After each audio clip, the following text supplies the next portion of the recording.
మాకు తెలంగాణలో జరుగుతున్నాయి, తెలంగాణలో ప్రత్యేకంగా ఎందుకు జరుగుతున్నాయి అనే విషయాన్ని ఆటంకుంటాం. నేను పండశంకర్ మల్లెపలక్ష్మి మా శ్రీశైలం ఉండవు పిఎల్ విశ్వేశ్వరరావు చాలా మంది ప్రొఫెసర్స్ అప్పుడు జయశంకర్ సార్ కూడా ఉండేవాడు. ఆ తర్వాత వీటన్నిటికీ పరిష్కారం తెలంగాణ రాష్ట్ర సాధనే అని అనుకున్న తర్వాత ఒక సంవత్సరం కూడా నేను కొంచెం ప్రొఫెషన్లో మళ్ళీ బిజీ అయిపోయినా. ఆ తర్వాత మళ్ళీ వచ్చిన తర్వాత జనసభ ఏర్పాటు జరుగుతుంది. అప్పుడే భూమాయ సార్తో నాకు అనుబంధం. మూడుసారిగా సభ ఏర్పాటు చేసినప్పుడు మేమందరం బర్కత్పూర్లో ఒక హాల్లో తులజాభవాని హాల్లో మేమందరం ఉండేవాళ్ళం. మేము అప్పుడు కార్యకర్తలు ఒక్కొక్కరం ఒక టీము లీడ్ చేసేవాళ్ళం. 5 టీములు ఉన్నాయి. నేను ఒక టీం, మా టీంకు మొత్తానికి అంటే మా 5 టీంలో కలిసి జయక్క లీడర్ అయితే మా అందరం కలిసి భూమాయ సార్ లీడర్. అంటే మేము పొద్దుంతా తిరిగి వచ్చిన తర్వాత ఉదయం పొద్దున 5 గంటల బయలుదేరి క్యాంపెయిన్ చేసుకొచ్చి మళ్ళీ మధ్యాహ్నం వచ్చి మళ్ళీ 3 o'clock పోయి మళ్ళీ నైట్లో వచ్చి ఏదైనా రిపోర్ట్ ఎప్పటికప్పుడు చేసుకుంటూ మేము అప్పుడు భూమాయ సార్తో శ్రమ పెంచుకుంటున్న పరిస్థితి. ఎందుకంటే సార్ మేము రిపోర్ట్ తీసుకొచ్చిన తర్వాత అక్కడ జరుగుతున్న మాకు అనుభవాల్ని అంటే మేము చెప్తుంది ప్రజాస్వామ్య తెలంగాణ. ఎవరు చెప్పినా తెలంగాణ కావాలంటే కానీ ప్రజాస్వామ్య తెలంగాణ ఏంటో చెప్పండి అన్నప్పుడు కూడా మేము చెప్పలేము కదా. తెలంగాణ అడగడం కానీ ప్రజాస్వామ్య తెలంగాణ ఎందుకు అని చెప్పినప్పుడు మేము సార్కు అప్పుడు మేమంతా కొత్తగా వస్తున్న వాళ్ళం కనుక అందరికీ కూడా మనం అడుగుతున్న తెలంగాణ గీతలు గీసిన తెలంగాణ కాదు, ఇక్కడ ప్రజల ఆకాంక్షలు నెరవేరాలి, ఇక్కడ ప్రజల సమస్యలు నెరవేరాలి, అట్లాంటి తెలంగాణ కోసం మనం పోరాల్సిన అవసరం ఉంది అని చెప్పి అప్పుడు అందరినీ కూడా చైతన్యం చేసిన వ్యక్తి భూమాయ సార్.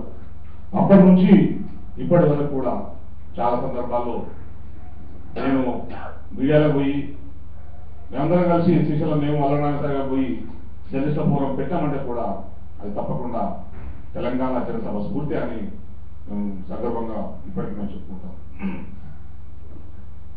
అయితే కలిసి పని చేయకపోయినప్పటికీ కూడా కొన్ని సంవత్సరాలుగా వేరువేరుగా ఉన్నప్పటికీ కూడా ఇంతకుముందు లక్ష్య సార్ చెప్పినట్లు ఎవరు సబ్జెక్ట్ వాళ్ళు మాట్లాడితే బాగుంటుందని చెప్పినప్పుడు కూడా నాకు అనిపించింది ఇప్పుడున్న మీడియా నిజంగా అన్యాయం చేసిందని అనిపించింది. భూమాయ సార్ మొన్న చనిపోయిన తర్వాత ఒక ఛానల్ సీఈఓ ఫోన్ చేశాడు, అయ్యో భూమాయ సార్ చనిపోయినాడు, నాకు అర్థం కాలేదు. ఆయన చాలా పెద్ద ఛానల్ సీఈఓ, మీరేం సార్ మీకేం పరిచయం భూమాయ సార్ గురించి అంటే అప్పుడు ఆయన చెప్తాడు, భూమాయ సార్ నేను కరీంనగర్లో పనిచేసినప్పటి నుంచి నాకు పరిచయం, మరి నువ్వు చర్చలు పిలుస్తానప్పుడు మీరు భూమాయ సార్ వాళ్ళు తెలుగు పిలుస్తున్నామంట. మేము చెప్పేవాళ్ళం భూమాయ సార్ బాగుంటాడు, భూమాయ సార్ సబ్జెక్ట్ ఉంది మాట్లాడగలుగుతాడు, పిలుద్దామని చెప్పినప్పుడు నేను వాళ్ళ ఛానల్లో పనిచేసినంతకుముందు చాలా మంది కూడా ఒక ఎక్స్ట్రీము లేదు, సరిగ్గా మాట్లాడలేడు, మన కాశీ చెప్పినట్టు జనరంజకంగా జనాలకు కావాల్సింది వేరు, సార్ మాట్లాడుతుంది వేరు, అది సరిగ్గా అర్థం చేసుకోలేరు అనే ఉద్దేశంతో ఎవరికి వారు అర్థం కాని వారిని జనాలను ఎంటర్టైన్ చేసే వారిని సబ్జెక్ట్ లేకుండా సరే టైంపాస్ చేసే వాళ్ళని మీడియా ఎంకరేజ్ చేసింది. ఆయన చెప్పిన తర్వాత నాకు అర్థమైంది చాలా మంది మనసులో భూమాయ సార్ ఉన్నప్పటికీ కూడా వాళ్ళకున్న పరిధులు కావచ్చు, వాళ్ళకున్న స్వార్థం కావచ్చు, ఆ మీడియాకున్న ఎజెండాతో కావచ్చు, భూమాయ సార్ లాంటి వాళ్ళని మీడియా పట్టించుకోలేదనేది నాకు బాగా అనిపించింది. అంతేకాదు అప్పటి నుంచి కూడా ఒక 4 రోజుల నుంచి ఒక విషయం నా మనసులో ఒకటి బాగా మెదులుతుంది. ఎక్కడ కలిసినా గట్టిగా పట్టుకొని మేము ఫోరంలో ఏదైనా యాక్టివిటీ చేసినప్పుడు పిలిచేవాళ్ళం, గట్టిగా పట్టుకొని ఆత్మీయంగా దగ్గర తీసుకునే వాళ్ళు, బాగా జరిగింది ప్రోగ్రామ్, బాగా చేసిండ్రు, ఇంకా చేయండి, ఇట్లా చేస్తే బాగుంటుంది, అట్లా చేస్తే బాగుంటుంది అని చెప్పేవాళ్ళు. కానీ గత 5-6 నెలలుగా ఎప్పుడు మాట్లాడినా కూడా ఒకసారి కలుద్దాం క్రాంతి, ఒకసారి కలుద్దాం క్రాంతి, సార్ కలుద్దాం సార్, కొంచెం బిజీ ఉన్నాం సార్, వేరే పని ఒకసారి కలుద్దాం అంటూ ఇప్పటివరకు కలవలేకపోయింది. చివరిగా కూడా కనీసం ఒక మిత్రుడు ఫోన్ చేసి భూమాయ సార్ చనిపోయాడని చెప్పిన తర్వాత పిలిచి అప్పుడు అనిపించింది నిజంగా కలిసి ఉంటే భూమాయ సార్ అని చెప్పేవాడు.